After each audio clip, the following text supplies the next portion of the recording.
Okay, so you know that feeling, right? You're all set for that amazing, intense mocha pot coffee, Yeah. the one that's supposed to really kickstart your day. Mm-hmm. You've done the whole ritual, the water's heating up, grounds are ready, you're waiting, and then that first sip Mm-hmm. is just, well, bitter. Yeah.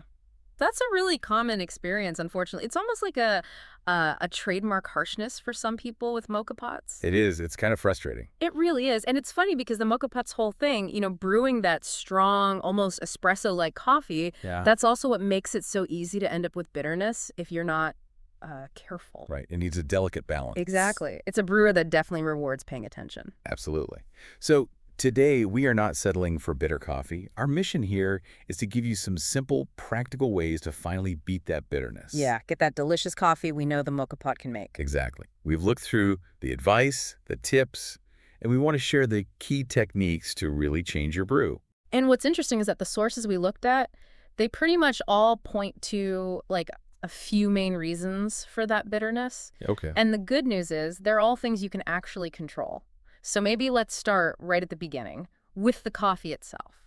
Makes sense. And it's something we always talk about with coffee, but maybe even more important here, freshness. Total. Using fresh roasted whole beans, grinding them right before you brew, that makes such a huge difference for, vibrant flavor.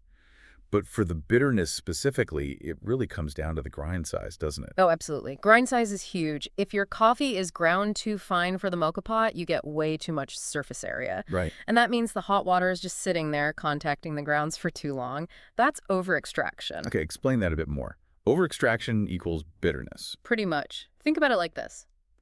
When the water flows through, it pulls out different things at different times. First, you get the nice stuff. Acids, sugars, brightness, sweetness. But if it keeps going too long, like with a really fine grind, then you start pulling out the less pleasant things, like bitter compounds, tannins. Too fine a grind just encourages pulling out too much of that bitter stuff. Okay, so unlike, say, real espresso, where you need that super fine grind, Right. for a mocha pot, to avoid bitterness, Yeah. we actually want to go coarser. Yeah, exactly. Go coarser. How does that change the taste then, besides just less bitter? Well, a coarser grind means less surface area, right? So the water moves through faster. Okay. Shorter contact time. That helps stop the extraction before you get loaded up on those bitter elements. You might find the coffee feels a little, maybe less intense at first. Right. But it'll be smoother, way more balanced. You'll actually taste the coffee's natural flavors, the good stuff, without that harsh bite. That makes total sense. Yeah. So, okay, if bitterness is your main problem, first thing to try, grind a bit coarser. Got it. Yep. But what about the flip side? What if your mocha pot coffee is like sour or just weak and watery? Ah, yeah, good point. That's important. Sourness, or that thin, weak taste that usually means under extraction. So, the opposite problem. Exactly. The water didn't hang around long enough to pull out enough flavor. So in that case, you'd actually want to grind a little bit finer. Okay. That slows the water down, increases the extraction. It's all about finding that sweet spot, Not too fine that it's bitter, not too coarse that it's sour or weak. Right. Dialing in the grind size for extraction time. Okay. Now, another thing that affects extraction and definitely bitterness is just how fast the whole brew happens, right? Absolutely. The longer that hot water is hitting the grounds, especially at high temperatures, the more likely you are to over-extract and get bitterness. Makes sense. And our sources, they point to two really good ways to speed things up and cut down bitterness. Okay. What's the first one?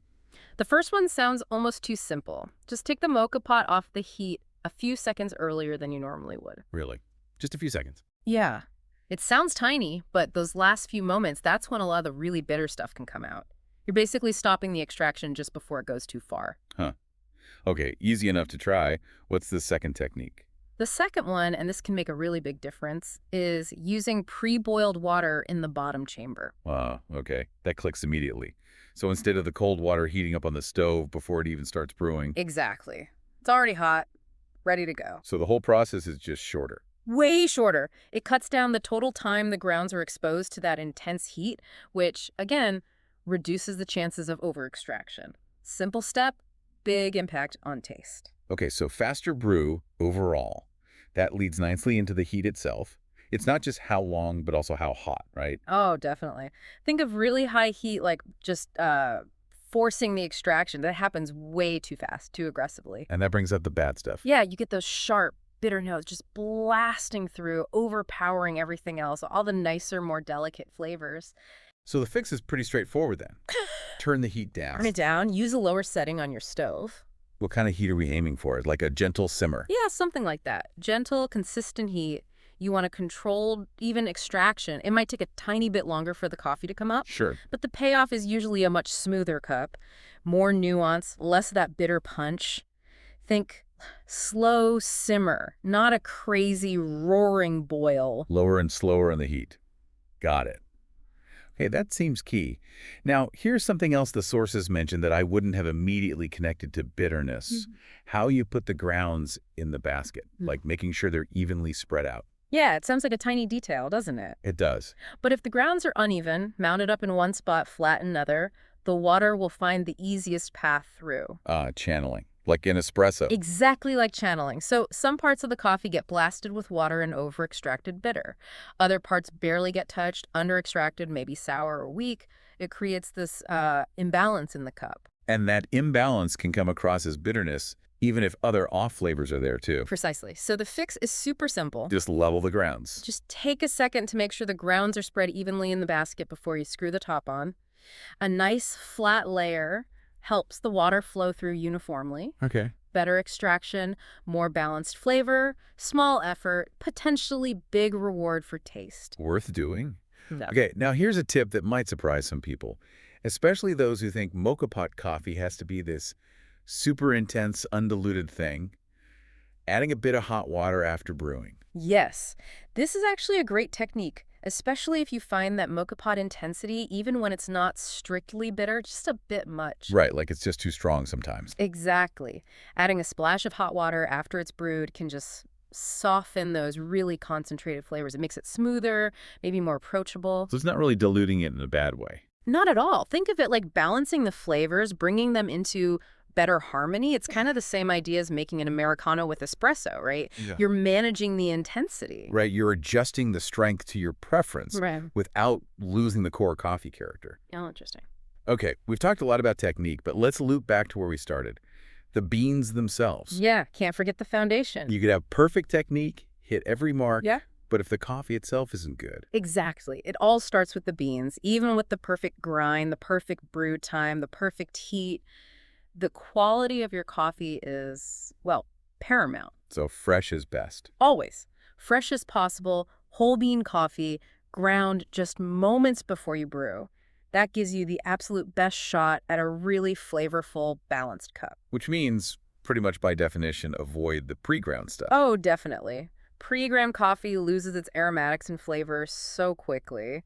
And also, don't use beans that have been sitting in your cupboard for 6 months. Right, stale beans. Yeah, stale beans just taste off. Even if you brew them perfectly, you might still get unpleasant flavors. Yeah. Freshness is just non-negotiable for that really rich, authentic moka pot taste we're aiming for. Okay, so for everyone listening who's been fighting the bitter moka pot battle, let's quickly recap the main fixes they should try. Sure. Okay, first, try grinding your coffee a bit coarser than you maybe have been. Right.